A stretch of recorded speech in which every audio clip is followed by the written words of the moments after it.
यहाँ से, निकल। सारा दिन घर में एक ही काम होता है, दूध लाने का। अब वो भी तेरे से नहीं लाया जाता, उसके लिए भी बहानेबाजी चल रहे हैं। ऐसे नहीं खिलाने वाली मैं रोटी तेरे को। बेटा रोज मैं ही तो दूध लेकर के आता था। 2-3 दिन से मेरी तबीयत खराब है, मुझसे तो चला भी नहीं जाता, मैं कैसे दूध लेके आऊंगा। तेरे ये बहाने और ड्रामेबाजी रोज रोज नहीं चलेंगे, तुझे हराम की खाने की आदत पड़ चुकी है। मैं तुम्हारे बाप की उम्र का हूँ और तुम मुझसे कैसे बात कर रही हो। बाप की उम्र का ना, तभी तुझे यहाँ फ्री फोकट में खाना खिला रही थी, नहीं तो अब तक तुझे घर से बाहर निकाल देती। लेकिन आज है ना, हद हो चुकी है।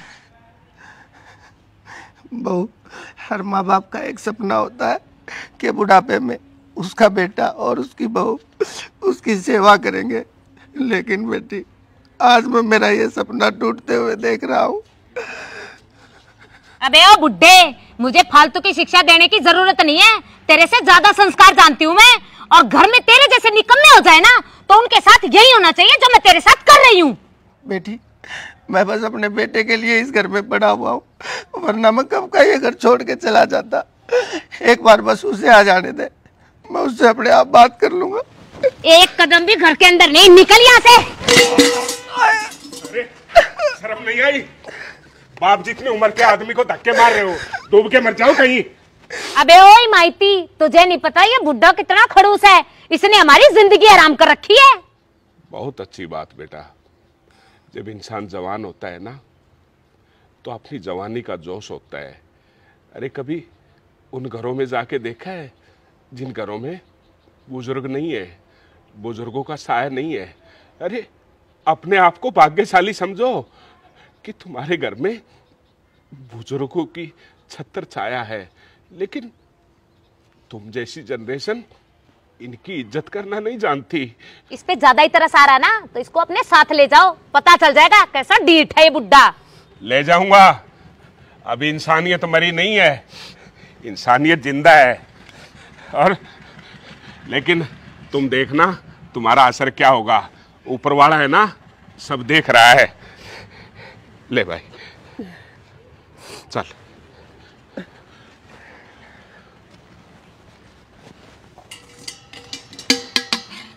राजीव, कुछ दुख दर्द तकलीफें हमें अपने कर्मों के हिसाब से मिलती हैं। लेकिन भाई साहब, मैंने तो आज तक कभी किसी का बुरा नहीं किया, फिर भगवान पता नहीं मुझसे किस जन्म का बदला ले रहा है। कोई नहीं, सब ठीक हो जाएगा, किसी बात की चिंता मत करो और इसे अपना ही घर समझो। ठीक है भाई साहब। अभी बुखार है तुझे? नहीं, ठीक है। डॉक्टर को दिखा दूंगा मैं। हैं? हर रोज की तरह फिर किसी बीमारी को घर में ले आया। इस बुड्ढे ने इस घर को धर्मशाला बना के रखा हुआ है। क्या हुआ दीदी, कौन है ये? अरे मुझे क्या पता कौन है, लेकिन ये मेरे ससुर है ना, इन्होंने पूरी दुनिया का ठेका ले रखा है। हर रोज किसी ना किसी को घर पे ले आएंगे और फिर कहेंगे बहू अदरक वाली चाय बनाना। परेशान करके रख रखा है मुझे तो। बहू बेटा 2 कप अदरक वाली चाय बनाना।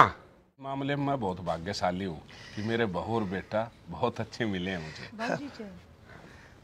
धन्यवाद बेटा, सही कहते हो भाई साहब। बेटा। हाँ बाबूजी। ये तुम्हारे अंकल हैं और आज से ये हमारे साथ ही रहेंगे, तो इनके लिए भी खाना बना देना। वैसे बाबूजी कौन है ये? ये मेरे साथी हैं।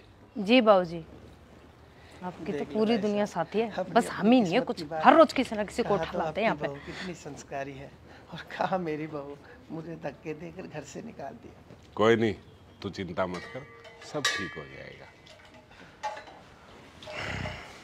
यार अर्चू, 1 कप चाय मिलेगी? थोड़ा थक गया हूँ यार। थके तुम नहीं हो, थक तो मैं गई हूँ। अरे क्या हुआ? पूछो अपने बाप से जाके, मुझसे क्या पूछ रहे हो? आज फिर किसी बीमारी को घर में ले आए और पता क्या बोले, आज से ये भी यही रहेगा। इसी काम के लिए हूँ क्या मैं? यार बाबूजी भी ना बस। मुझे नहीं पता सुमित, अपने पापा से ना क्लियरली बात कर लो। या तो तुम्हारे पापा और जो उनके यार दोस्त है ना, ये दुनियादारी है जो उठा उठा के लेके आते हैं, या तो वो लोग इस घर में रहेंगे या फिर मैं रहूंगी। मेरे बाप ने तुम्हारे साथ में शादी की थी, यूं नहीं कि दुनिया का धंधा पीटती फिरूं मैं। ठीक है, मैं बाबूजी से बात करता हूँ आज। बाबूजी। हाँ बेटा। खाना। और तुम ठीक हो? हाँ ठीक है बाबूजी। अच्छा, वो जो तुम्हारे अंकल लोग हैं ऊपर, उनको पहुंचा दिए खाना? हाँ उनको पहुंचा दिया बाबूजी। ठीक है बेटा। बाबूजी। हाँ बेटा। मुझे ज़रा सी कुछ बात करनी थी आपसे।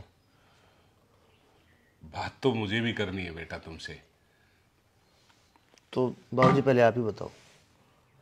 बेटा, कसूर तुम्हारा नहीं है और ना ही कसूर इस नई जनरेशन का है। पता नहीं कैसा माहौल आ गया कि आज जो हमारे बड़े बुजुर्ग हैं और जो उनके बच्चे हैं, उनका आपस में तालमेल, कॉम्बिनेशन नहीं बन पा रहा। तो मैं नहीं चाहता था कि मेरे अपने घर में भी ये दिक्कत आए। मैं भी काफी दिनों से सुन रहा हूं, यही सोच के चुप हो कि थोड़ी सी तो जिंदगी है, क्यों बेकार की बातें करी, क्यों तुम्हारे को टेंशन दी। मैंने ये देखा कि मेरे अलावा और भी ऐसे हैं जो अपने परिवार के साथ अपने आप को सेट नहीं कर पाए, जिसमें मेरे साथी है, मेरे हम उम्र हैं। साथियों के साथ एक साथ रहो। हाँ बाबूजी, ये तो बहुत ही अच्छी बात है आपकी।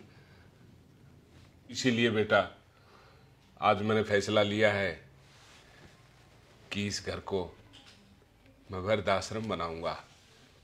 जितने मेरे साथी हैं, जिनका घर परिवार होते हुए भी आज वो बेसहारा हैं, इससे तुम्हारी माँ की आत्मा को सुकून भी मिलेगा। तो बेटा तुम, बहू, बच्चे अपने रहने का कहीं और इंतजाम कर लो। अरे बाबूजी कैसी बात कर रहे हो आप? मैं आपका इकलौता बेटा हूँ और हाँ, आपके अलावा हमारा है ही कौन? बेटा उनके माँ बाप भी घर से बाहर हैं, जिनकी इकलौती औलाद है। और नहीं बाबूजी, आप दोनों से हाथ जोड़ के माफी मांगता मतलब हूं देखो ना कि बाबूजी क्या कह रहे हैं। तक मुझ नाचीज को झेला। और बाबूजी मत कीजिए ड्रामा। इससे पूछो तू किस लिए आया था मेरे पास? बाबूजी आपसे एक बात करनी है। यही बात करनी थी ना? या तो ये रहेगी या मैं रहूंगा। देखो बहु बुजुर्ग, तो मैंने तो अपनी पूरी जिंदगी की कमाई अपने घरों में लगा देते हैं और उनके बच्चे उनको एक पल में धक्के मार के निकाल देते हैं। लेकिन मैं उन जैसा नहीं हूं। मैं उन जैसा नहीं हूं। Get out. बाबूजी, मैंने कहा आई से गेट आउट। निकल जाओ यहां से। बाबूजी मेरे लिए मर चुका है तू। और मैं उन साथियों से कहना चाहता हूं, कभी भी कमजोर मत पड़ना। अगर किसी और साथी के साथ ये वारदात, ये हालात हैं, तो हिम्मत, क्योंकि ये सपनों का घर आपकी मेहनत से बना है और आप इसके मालिक हैं। अगर कल को बच्चे हमारे ऊपर हावी हो गए और हम चुपचाप सहन कर रहे हैं, तो हम बुजदिल हैं। बुजदिल नहीं बनना, हमें कठोर बनना है। हरे कृष्णा, हरे कृष्णा।